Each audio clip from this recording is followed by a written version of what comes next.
গল্পটা শুরু হয় এলি নামের এই ছোট্ট বাচ্চা মেয়েকে দেখে, যে তার বাবার সঙ্গে একটা শর্ট ওয়েভ টেলিস্কোপ নিয়ে খেলছিল।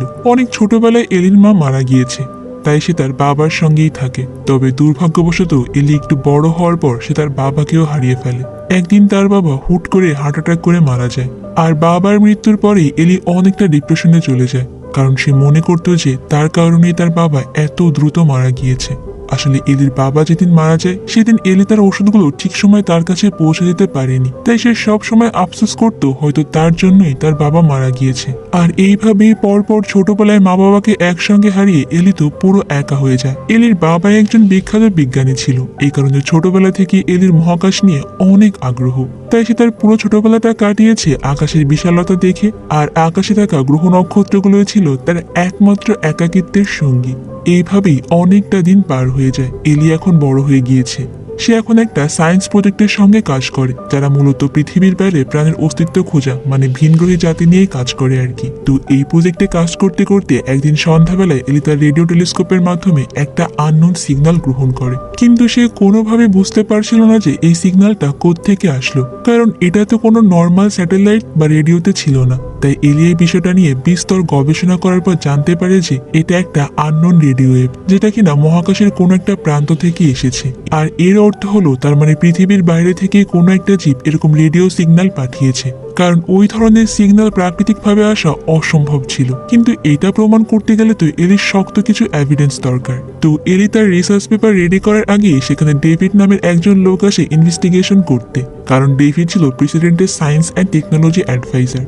ডেভিড যখন জানতে পারে যে এই প্রজেক্ট চালানোর জন্য গভর্নমেন্ট ফান্ড থেকে অনেক বেশি টাকা চলে যাচ্ছে, তখন সেই প্রজেক্টটা বন্ধ করে দেওয়ার কথা চিন্তা করে, কারণ সে মনে করতো যে পৃথিবীর বাইরে কোনো বুদ্ধিমান প্রাণী থাকতেই পারে না।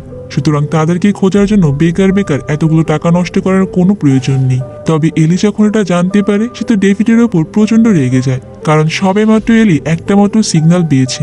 আর যখনই সেই প্রজেক্টটা নিয়ে আরো বড় করে কাজ করার পরিকল্পনা করছিল, ঠিক তখনই এই প্রজেক্টটা বন্ধ হবার উপক্রম হয়েছে। কিন্তু ডেভিডের তো এই বিষয়ে আর কিছুই যায় আসে না, সে প্রজেক্টের সমস্ত ফান্ডিংই বন্ধ করে দেয়। এক মুহূর্তের জন্য এলির মনে হতে শুরু করে যে তার জীবনের লক্ষ্য যেন হারিয়ে গিয়েছে। কিন্তু এলি তো আর থেমে থাকার পাত্রী নয়, তাই সে তার প্রজেক্টটা চালু রাখার জন্য বিভিন্ন বিলিয়নারদের কাছে প্রজেক্ট সম্পর্কে প্রেজেন্টেশন দিতে থাকে। কিন্তু এতভাবে প্রেজেন্টেশন দেওয়ার পরও কোনো বৃত্তবাণী তার এই প্রজেক্টকে প্রফিটেবল মনে করে না। তবে সৌভাগ্যবশত এদের এই সম্পূর্ণ প্রজেক্টটা হেডেন নামের একটা লোকের খুবই পছন্দ হয়ে যায়, যে কিনা একটা ইন্ডাস্ট্রির মালিক। তবে সে একজন সিক্রেট বিলিয়নিয়ার ছিল, কারণ সে তার সয় সম্পত্তি মানে ধন সম্পত্তি কারোর সামনে নিয়ে আসতো না। তো এখন হেডেন এলি এই প্রজেক্টে ফান্ডিং এর জন্য রেডি হয়ে যায়। তারপরে তো এলি ফান্ডিং পেয়ে মেক্সিকোতে তার এই প্রজেক্টটা আরো বড়সড় আকারেই শুরু করে। কিন্তু এইভাবেই একে একে 4টা বছর কেটে যায়। এর এই সিগন্যালের আর কোনো কুল কিনারাই করতে পারে না। তাছাড়া ওই দিনের পর থেকে আজ পর্যন্ত কোনো প্রকার সিগন্যাল আর রিসিভ হয়নি। আর যেহেতু 4 বছর ধরে অনেক টাকা এই প্রজেক্টের পেছনে ব্যয় হয়েছে, কিন্তু কোনো আউটপুটই পাওয়া যায়নি, তাই এইবার এই প্রজেক্টটা প্রায় বন্ধ হতেই বসেছে। এলি তো অনেক বেশি হতাশ হয়ে পড়েছিল। কিন্তু ঠিক ওই সময় তার কম্পিউটার স্ক্রিনে একসঙ্গে অনেকগুলো রেডিও সিগন্যাল রিসিভ হতে থাকে। এলি তো পুরোপুরি অবাক হয়ে যায়, কারণ এই সিগন্যালগুলোর প্রাইম নাম্বার একটা রিপিটেটিভ ওয়েভের ছিল, যেমন ওই সংখ্যাগুলো যথাক্রমে 1, 3, 5, 7 ইত্যাদির মাধ্যমে কোনো বার্তা দিচ্ছিল। সিগন্যালগুলো পৃথিবী থেকে 26 লাইট ইয়ার অর্থাৎ প্রায় 260 ট্রিলিয়ন মিটার দূরের একটা স্টার সিস্টেম, যার নাম ছিল ভেগা, সেখান থেকেই আসছিল। এলি এবং তার সঙ্গে থাকা সমস্ত সায়েন্টিস্টরা একসঙ্গে রিসার্চ করতে শুরু করে, আর ওই নাম্বারগুলোকে ডিকোডও করে ফেলে, যেখানে তারা একটা ভিডিও ফাইল পায়। ওই ভিডিওটা দেখে তারা আরো বেশি অবাক হয়ে যায়, কারণ এটা ছিল 1936 সালে জার্মানির বার্লিন শহরে আয়োজিত অলিম্পিক খেলার উদ্বোধন অনুষ্ঠানে হিটলার যে ভাষণটা দিয়েছিল সেই ভিডিওটা। এরপর ওই ভিডিওটার ব্যাপারে রিসার্চ করার পর তারা জানতে পারে যে পৃথিবীতে সম্প্রচার করা সবগুলো ভিডিও ফুটেজের মধ্যে এটা অনেকটা বেশি স্ট্রং ছিল, যেটা কিনা পৃথিবীর বায়ুমণ্ডল ভেদ করে মহাকাশেই পৌঁছে গিয়েছিল। আর এই সিগন্যালটাই ভেগা স্টার সিস্টেমে কেউ রিসিভ করে সেটা পুনরায় পৃথিবীতে পাঠিয়ে দিয়েছে। আর তারপরে এই ঘটনাকে সেই সময়কার পৃথিবীর সব থেকে বড় আবিষ্কার হিসেবে ঘোষণা করে দেওয়া হয়। আর যেহেতু পৃথিবীব্যাপী এই খবরটা ছড়িয়ে গিয়েছে, তাই এই প্রজেক্টটাকে আরো বেশি টপ সিক্রেট এবং বড় একটা প্রজেক্ট বলেই মানা হয়। এদিকে ওই সিগন্যালগুলো ভালো করে রিসার্চ করার পর বুঝতে পারা যায় যে এর মধ্যে 60,000-এরও বেশি পৃষ্ঠায় লেখা আরো অনেক ইনফরমেশন রয়েছে। আর এখন এই প্রজেক্টের সমস্ত বিজ্ঞানীরাই ইনফরমেশনগুলোকে ডিকোড করার চেষ্টা করছিল। তারা বিভিন্ন রকম প্রযুক্তি ব্যবহার করে ইনফরমেশনগুলোকে বোঝার চেষ্টা করছিল, কিন্তু কোনোভাবেই তারা সিগন্যালগুলোকে ডিকোড করতে পারে না। আর ঠিক এমন ব্যর্থতার পরে এলির এই প্রজেক্টের ইনভেস্টর মিস্টার হেডেন তাকে ডেকে পাঠায় আর এলিকে বলে যে এই 60,000 পেজের এত ইনফরমেশনগুলো তোমাদের উচিত বিভিন্ন দৃষ্টিকোণ থেকেই দেখা, কারণ এটা যেহেতু ভেগা স্টার সিস্টেম থেকে পাঠানো হয়েছে, সুতরাং তারা যে আমাদের মতো করে সবকিছু দেখবে এমনটা নাও হতে পারে। আমাদের থেকে তাদের দৃষ্টিকোণ অবশ্যই আলাদা। এলি তখন বলে যে আমরা এর আগে তো আরো অনেক পদ্ধতিতে ডাটাগুলোকে ডিকোড করার চেষ্টা করেছি, কিন্তু কোনোভাবে কিছুই বুঝতে পারিনি। তখন হেডেন তাকে বলে যে তুমি এক কাজ করো, এই পেজগুলোকে 3D তে কনভার্ট করে দেখো, কিছু পেলেও পেতে পারো। এলি তখনই হেডেনের কথা শুনে ওই পেজগুলোকে 3D তে কনভার্ট করে দেখতে শুরু করে। তার কথা শুনে এলি যখন এই পৃষ্ঠাগুলোকে 3D তে কনভার্ট করে দেখতে থাকে, তখনই এই পৃষ্ঠাগুলোর মধ্যে থেকে লুকিয়ে থাকা আসল মেসেজগুলো অটোমেটিক ভাবেই রেকর্ড করে ফেলে। আর ওই রেকর্ড করা মেসেজগুলো যখন এলি সবার সামনে উপস্থাপন করে, তখন সে বলে যে এই মেসেজগুলোর মাধ্যমে আমাদের এক ধরনের মেশিন বানানোর খুঁটিনাটি সবকিছুই বিস্তারিতভাবে জানানো হয়েছে। তবে এই মেশিনে করে শুধুমাত্র একজন মানুষই ট্রাভেল করতে পারবে। এখন ইন্টারন্যাশনাল স্পেস রিসার্চ সেন্টারের টিমের সব সদস্যরা এই স্পেসশিপটাকে তৈরি করার অনুমোদন দিয়ে দেয়, আর তারা সবাই মিলে এই কাজের জন্য সমস্ত ফান্ডিং এর ব্যবস্থাও করে ফেলে। কিন্তু এই স্পেসশিপে ট্রাভেল করার জন্য তো একজন ক্রু মেম্বার দরকার। এখন কে হবে এই ক্রু মেম্বার? এটা ঠিক করার জন্য আন্তর্জাতিকভাবে একটা টিম গঠন করা হয়। পৃথিবীব্যাপী অনেক মানুষের অনেকভাবে ইন্টারভিউ নেওয়া হয় এই সফরে যাওয়ার জন্য। আর সবার উপরে যে দুজনের নাম ছিল তারা হলো এলি এবং প্রেসিডেন্টের অ্যাডভাইজার মিস্টার ডেভিড। তবে ডেভিড যেহেতু অনেক সিনিয়র, তাই সবাই মিলে তাকেই জোর করে সফরে যাওয়ার জন্য। এছাড়া ধর্মীয় দৃষ্টিকোণ থেকে বেশিরভাগ লোকই ডেভিডকে নির্বাচন করেছিল, কারণ ডেভিড ছিল সৃষ্টিকর্তায় বিশ্বাসী একজন মানুষ। অপরদিকে এলি ছিল একজন নাস্তিক, তাই তাকে কেউ খুব একটা পছন্দ করতো না। তো ওই ঘটনার পরপরই পৃথিবী জুড়ে বিভিন্ন জায়গায় অনেক ধর্মীয় নেতারা আন্দোলন করতে শুরু করে দেয়, কারণ তারা মনে করেছিল যে সরকার বিজ্ঞানকে ধর্ম থেকে অনেক বেশি প্রাধান্য দিচ্ছে। এর ফলে মানুষের মধ্য থেকে ধর্মীয় গুরুত্বটা আস্তে আস্তে কমে যাবে। তাই ধর্মীয় নেতারা কোনোভাবেই চাচ্ছিল না যে মিশনটা সফল হোক। তারা বলছিল যে মানুষের কোনো নিয়ম নেই সৃষ্টিকর্তার বিধানকে ভেঙে এই পৃথিবী ছেড়ে বেরিয়ে যাওয়া। তবে তাদের এত কথা শোনার পরও স্পেসশিপটা সফলভাবেই তৈরি করে ফেলা হয়। আর এখন তাদের স্পেসশিপের সক্ষমতা পরীক্ষা করার সময়ও চলে এসেছে। আজকে প্রথমবারের মতো স্পেসশিপটা অপারেট করার জন্য মিস্টার ডেভিড যাচ্ছে তার ভেতরে। তবে যাওয়ার আগে মিস্টার ডেভিডের সঙ্গে এলির কথা হয়। এলি তাকে এই বিষয়ে যথেষ্ট সাহস যোগায় আর অনেক অনুপ্রেরণাও দেয়। আর এরপর ফাইনালি ডেভিডের স্পেসশিপটার ভেতরে চলে যায়। কিন্তু দুর্ভাগ্যবশত সে গিয়ে দেখতে পায় যে স্পেসশিপের মধ্যে সবার চোখের আড়ালে একজন কট্টরপন্থী ধর্মীয় নেতা শরীরে বোম লাগিয়েই বসে আছে।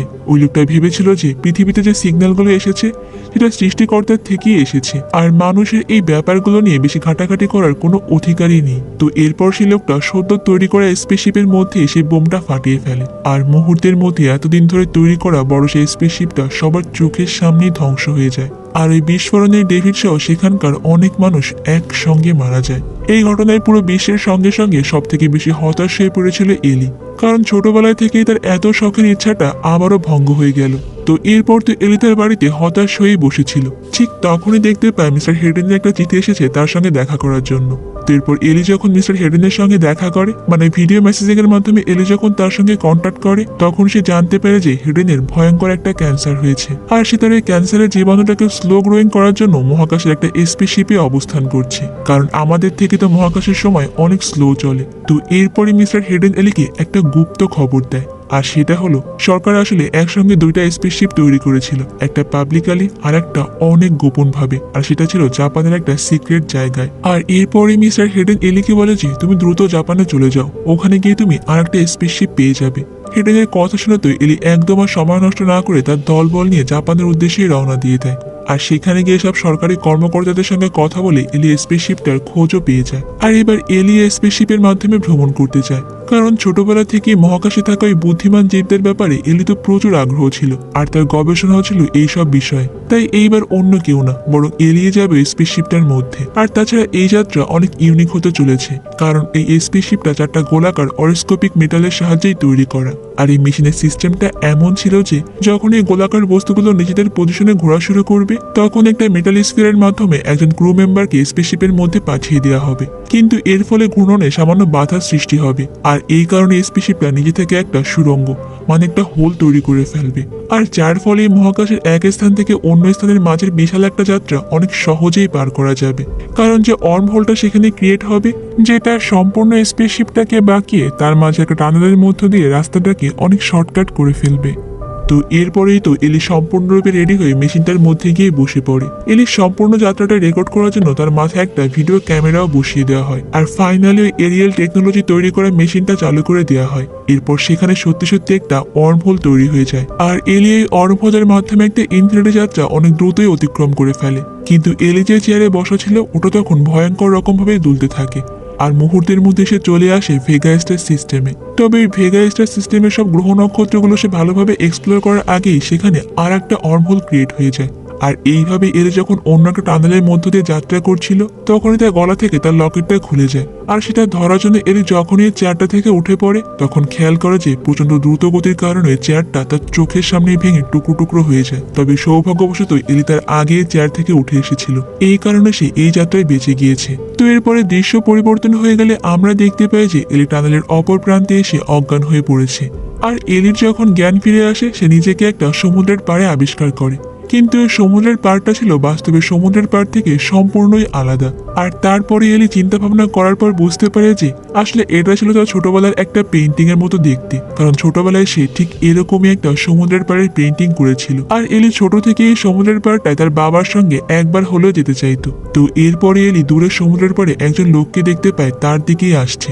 লোকটা স্পষ্ট করে সে দেখতে পায় যে সামনে তার বাবা দাঁড়িয়ে আছে। এলি তখন এক মুহূর্ত আর দেরি না করে তার বাবাকে জড়িয়ে ধরে। তবে আবেগঘন পরিবেশ শেষ হওয়ার সঙ্গে সঙ্গে এলি বুঝতে পারে যে এগুলো আসলে কিছুই সত্যি নয়, বরং তার সামনে যে দাঁড়িয়ে আছে সে কোনো মানুষও নয়, সে একজন এলিয়েন, যে কিনা তার মাথা থেকে তার সমস্ত চিন্তা ভাবনা এবং স্মৃতিগুলোকে ডাউনলোড করে একটা পরিবেশ তৈরি করে ফেলেছে, যাতে করে এলি এই এলিয়েন সিভিলাইজেশনের সাথে অনেক সহজে রিলেট করতে পারে। তো এরপরে এলিয়েনটা এলিকে আরো বলে যে আমি একটা ইন্টার গ্যালাকটিক সংগঠনের সদস্য, আর এই সংগঠনের সদস্যরা অনেক উন্নত প্রজাতির প্রাণী। এই ইউনিভার্সের সমস্ত উন্নত প্রজাতির প্রাণীগুলোকে নিয়ে এই সংগঠনটা করা হয়েছে। মানুষরাও অনেক উন্নতি করেছে, তবে এখনো আমাদের পর্যায়ে আসতে তাদের আরো সময় লাগবে। তারা যখন আমাদের মতো এরকম বুদ্ধিমান হয়ে যাবে তখন আমরা তাদেরকেও এই সংগঠনের সদস্য বানিয়ে নেব। তো এই সবকিছু শোনার পর এলি তাকে বলে যে সবই বুঝলাম, বাট তুমি আর প্রমাণ দিতে পারবে আমাকে? কারণ আমার তো পৃথিবীতে গিয়ে এই সব কিছু মানুষদের সামনে উপস্থাপন করতে হবে। তো এলি যখন তাকে এইসব কথা বলছিল ঠিক তখনই আবার সে তাকে মেটাল স্পিয়ারের মধ্যে আবিষ্কার করে, যেটা কিনা সবেমাত্র চালু হয়ে আর একটা নতুন ওয়ার্মহোল তৈরি করে ফেলেছে, যার মাধ্যমে এলি আবারও পৃথিবীতে ফিরে আসতে থাকে। তবে পৃথিবীতে ফিরতে ফিরতে এলি অজ্ঞান হয়ে যায়, আর তার যখন জ্ঞান ফিরে আসে ততক্ষণে সে পৃথিবীতে চলে এসেছে। কিন্তু পৃথিবীর মানুষজন মানে যারা অভিযানটাকে সামনাসামনি দেখছিল তারা শুধুমাত্র মেটাল স্পিয়ারটাকে লঞ্চ করার সময় পানিতে পড়ে যেতে দেখে, অর্থাৎ তারা এলিকে কোনো ওয়ার্মহোলের মাধ্যমে কোথাও ট্রাভেল করতে দেখেনি। কিন্তু এলি সবাইকে বলে যে আমি প্রায় 18 ঘন্টা অনেকগুলো ওয়ার্মহোলের মাধ্যমে বিভিন্ন জায়গায় ঘুরে বেরিয়েছি, এমনকি আমি একটা এলিয়েনের সঙ্গে কথা বলেছি। কিন্তু এলির বলা এই কথাগুলো ওখানকার কেউই বিশ্বাস করে না, কারণ এই ওয়ার্মহোলের মধ্য দিয়ে ট্রাভেল করার জন্য এলির 18টা ঘন্টা কেটে গেলেও পৃথিবীতে থাকা মানুষদের কাছে মনে হয়েছে যে এলি শুধুমাত্র অল্প কিছুক্ষণই সেখানে ছিল। এছাড়া এলিকে যে ভিডিও ক্যামেরাটা দেওয়া হয়েছিল সেটাতেও কিছুই রেকর্ড হয়নি, মানে সবকিছুই সেখানে ফ্রিজ হয়েছিল। তাই এলির কথা সেখানে কেউই বিশ্বাস করছিল না। তাই এরপরে এলির উপর তদন্ত করার জন্য একটা ইন্টারন্যাশনাল তদন্ত কমিটি গঠন করা হয়, যেখানে তারা সবাই মিলে এলিকে জিজ্ঞাসাবাদ করে। এলি তাদের প্রত্যেকটা জিনিসই সত্যি সত্যি করেই বলে। তবে এলি এত করে বোঝানোর পরেও সেখানে থাকা কেউই এলির একটা কথাও বিশ্বাস করে না। আর এরপর এলি তার ভিডিও রেকর্ডিংটাও তাদের কাছে সাবমিট করে, কিন্তু সেটা ওপেন করতে দেখা যায় যে সেখানে কোনো ফুটেজ নেই। আর এই সবকিছু ভালোভাবে পর্যবেক্ষণ করার পর ইন্টারন্যাশনাল কমিটি একটা সিদ্ধান্তে আসে যে আসলে এই প্রজেক্টটা সম্পূর্ণরূপেই ফেইলিওর ছিল। ভেগা স্টার সিস্টেম নামের কোনো কিছুই আসলে অস্তিত্ব নেই, এটা কেবলমাত্র তাদের রিসার্চের একটা ভুল ছিল। আর মহাবিশ্ব থেকে কোনো রেডিও সিগন্যালও পৃথিবীতে আসেনি। এগুলো সবই পৃথিবীতে থাকা রেডিও সিগন্যাল, যেগুলো পুনরায় আবারও রিসিভ করা হয়েছিল। আর সবশেষে এই সম্পূর্ণ মিশনটাকে পুরোপুরি একটা ফেইলার হিসেবে ঘোষণা করে দেওয়া হয়। আর ওই দিনের ওই মিটিংটা সেখানেই শেষ হয়ে যায়। ওই ঘটনার পর বেশ কিছুদিন কেটে যায়, আর এরপরে কয়েকজন বিজ্ঞানী এটা খেয়াল করে যে ওই ভিডিও রেকর্ডারে কোনো প্রকার ভিডিও বা অডিও রেকর্ড না হলে ওটা প্রায় 18 ঘন্টা ধরেই ফ্রিজ হয়েছিল। অর্থাৎ এটা তো প্রমাণ হয়ে গেল যে এলি আসলে 18 ঘন্টা ধরে কোথাও না কোথাও ছিল। হয়তো এলি কোনো ইউনিভার্স বা স্টার সিস্টেমেই ছিল, যাতে ডেটাগুলো অন্য কোনো মাধ্যমে প্রকাশ পায়, যে ডেটাগুলো কোনো ভিডিও ক্যামেরায় ধরা পড়ে না বা যার কোনো অডিও ফরম্যাটও নেই। আর এই কারণে হয়তো বা ক্যামেরায় তারা কোনো ভিডিও বা অডিও রেকর্ড কিছুই খুঁজে পায়নি। আর এই ব্যাপারটা যখন সব জায়গায় জানাজানি হয়ে যায়, ঠিক তখনই আবার ইন্টারন্যাশনাল ভাবে এলিকে প্রচুর পরিমাণে সাহায্য করা হয় নতুন ডেটাগুলোকে উদ্ধার করার জন্য। আর এই প্রজেক্টটি পৃথিবীর সমস্ত ধনী ব্যক্তিরা এমনকি অনেক বড় বড় অর্গানাইজেশন ফান্ডিংও শুরু করে। আর আবারও শুরু হয়ে যায় এলির সেই জার্নি, মানে এলিয়েনদেরকে খোঁজা। আর এলির এই নতুন জার্নির মধ্য দিয়ে আমাদের আজকের এই সাইফাই মুভির গল্পটাও এখানে শেষ হয়ে যায়। তো বন্ধুরা, আজকের গল্পটা তোমাদের কাছে কেমন লেগেছে সেটা কিন্তু আমাকে কমেন্ট করে অবশ্যই জানাবে। আর তোমরাও কি এরকম এলিয়েন খুঁজতে চাও এলির মতো করে? তাও কিন্তু আমাকে জানাতে পারো। তো দেখা হবে অন্য কোনো সুন্দর মুভির গল্প নিয়ে ভিন্ন কোনো সময়। ততক্ষণ পর্যন্ত তোমরা সবাই অনেক বেশি ভালো থাকবে।